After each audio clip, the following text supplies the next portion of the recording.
जर तुम्ही सारामृत ग्रंथ वाचत असाल तर ही एक चूक कधीच करू नका, नाहीतर सेवेचं फळ तुम्हाला मिळणार नाही.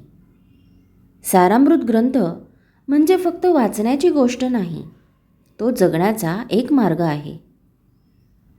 पण अनेक भक्त एक मोठी चूक करतात.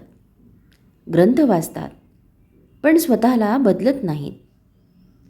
शब्द मुखात येतात पण अहंकार मात्र मनातच राहतो. सेवा करतो असे म्हणतो पण अपेक्षा कधीच सोडत नाही. लक्षात ठेवा, ग्रंथ वाचनाचा खरा अर्थ नम्रता, संयम आणि समर्पण आहे. जर मनात मी काहीतरी करतोय हा भाव आला ना, तर सेवा संपली असे समजा.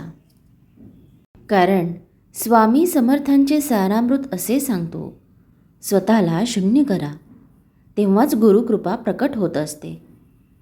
नाहीतर कितीही वाचन केलं, कितीही सेवा केली, फळ मात्र कधीच भेटणार नाही.